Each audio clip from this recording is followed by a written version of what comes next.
I've been calling my sister by her full given name when she dead names my niece. By user as Andre. My brother's kid, 22, came out as trans on her 21st birthday about a year ago and changed her name from Lance to Lacey. Fake names. Most of our family accepted it, and the ones who didn't weren't close anyway. Except our sister Eva for Ty 5. 35. We are a Native American family with a lot of creative names, and my sister's birth name is something close to Evangeline. But she decided to go by Ivana after a white kid said her name was rezzed out. Low-class stereotypical name from the Indian reservation. She's insisted on Eva for about 35 years, and we all obliged. Now she's regularly been calling my trans niece by her dead name Lance since she came out as trans. So I started calling her Evangeline, which she hates. The whole family caught on and have only been referring to her as Evangeline for about a year now, and she's furious every time she comes to family events. Recently, she's been calling me by my full first name to bother me. My first name is a portmanteau, hyphenation of my mom's four sisters' name, something like Alexiana, Dorothy, but wackier. People have always called me a D or Lexi, or my brother called me Dodo since he was a kid. I love my full first names, but it's cumbersome to use an 8-syllable name regularly. Well, my full name caught on with family and friends. Just to spite Evangeline, we have all reverted back to our full names instead of nicknames. Our dad is no longer Frank, he's Franklin. Our mom is no longer Roz, she's Rosalind. Brother is no longer Roz, she is Rosalind. Brother is no longer Nate, he's Nathaniel. Syl is no longer Kate, she is Catherine, etc. This has truly driven Evangeline away, which was the plan in the first place. Lacey makes for better company, so good riddance to one crappy sister watching my housemate die inside. By user Dicky Bow. This happened in my second year of university in the UK, circa 1998. 6 of us shared a house with an even split of boys and girls. Joan was my best mate and was very shy and had no confidence with girls. He got on really well with the girls we lived with, Sarah in particular. When we moved in, Sarah had a boyfriend who, thankfully, after a few months, she broke up as he was a dick. After this, Sarah and John grew closer, and she would quite often sit and cuddle with him while watching TV, dance with him when we were out, and generally spend a lot of time with him. John was clueless about women and thought they were just besties, but it was clear to everyone they were into each other. The important point to the story is John was still a virgin. Our other male housemate, Steve, was the opposite of John. He was a player. He had a girlfriend from school who was a few hours away at another uni, so he'd regularly sleep with anyone that would have him. He also had a crush on Sarah and tried it on with her a few times and got rejected. Steve used to take the mickey out of John for being a virgin. At first it was every so often, and then when Joan and Sarah were getting closer, he started to call him Virgin Boy in an attempt to belittle him.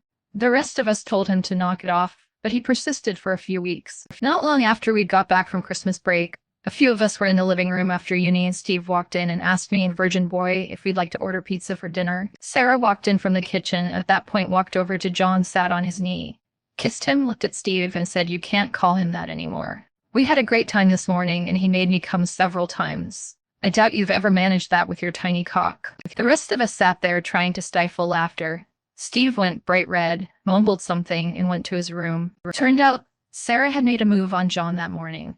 They both admitted to being into each other and had slept together. Sarah snapped when she heard Virgin Boy and decided she'd had enough of Steve. Joan and Sarah are still together, married with 3 kids. Edit. Missing words. Karen neighbor complained.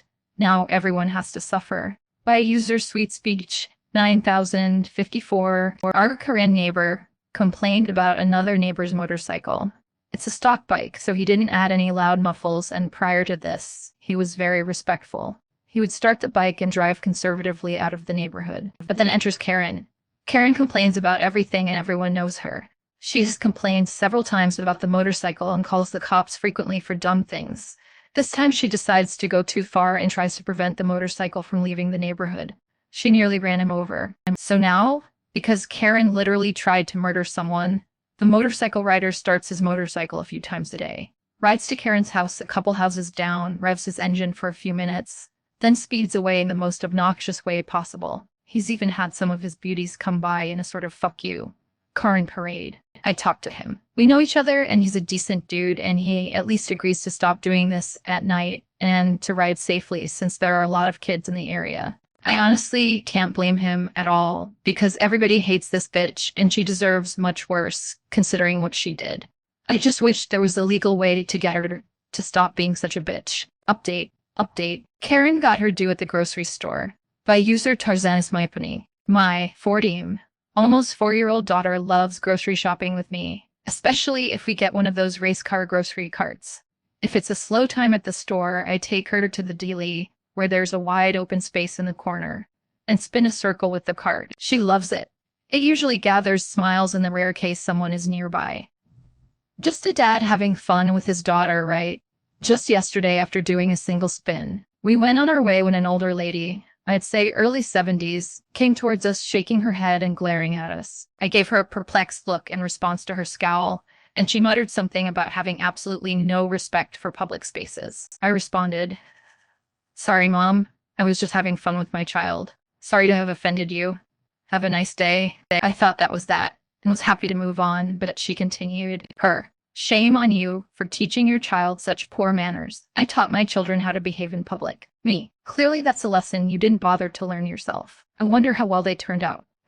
Muttered something about them being perfect. My almost 4-year-old is extremely perceptive and sensitive, and asked if she had done something wrong. I then explained as loud as I could, "Me. Absolutely not, honey. That's just a very grumpy old bully." She angrily responded, "I am not grumpy. I just want to be left alone," me, with my stern face. "No. Well, you certainly are a bully then, and if you want to be left alone, I strongly suggest you start minding your own fucking business. You taught your children to behave in stores. I'm teaching mine to stand up to bullies like you. Thank you for this perfect teaching moment." She finally caught the hint to shut her trap and moved along, still muttering and shaking her head. Petty revenge commences. Twice more, we encountered her in the other aisles, and I made sure to overdo the race car theme, but would abruptly stop when we got near her, saying loudly to my daughter, "Careful now, honey. We don't want to anger the fun police." And my daughter played it along perfectly. As fate would have it, we were approaching the checkout at nearly the same time. We got there first, but I magnanimously allowed her in front of us to be first in line at the solitary manned checkout, knowing she would complain.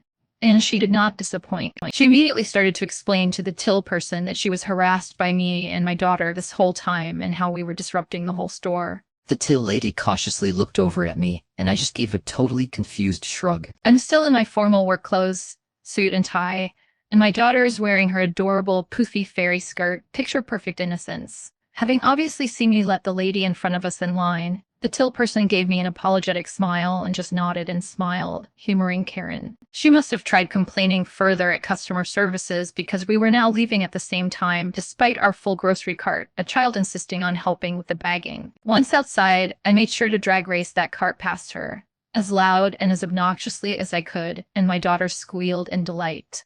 I didn't even bother looking back at that crusty old bitch. She ruined my shopping outing. I hope I ruined her entire day. I do feel bad for people that are this desperately miserable, but I also have zero patience for them taking it out on other people just trying to enjoy a sliver of joy in their day. I think if enough of us consistently confront people like this, they might just learn to keep their mouths shut and their poor attitudes to themselves. Mandatory edit.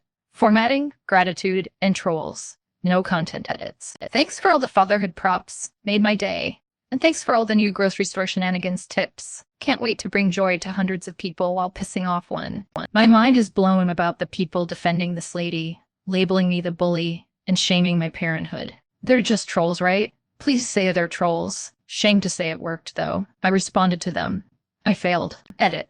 Date 2. Post attention is tapering down. The final results can be roughly summarized.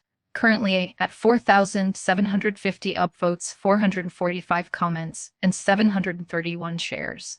Aggressive, inappropriate support, 3. Love the extremes, and the C word. Justification, validation support, 65.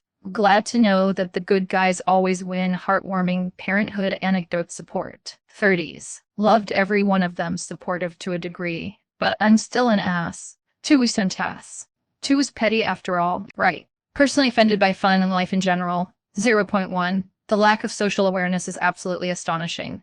Some good responses if you check out the downvoted posts. I paid about $2 to piss off an annoying Frenchman.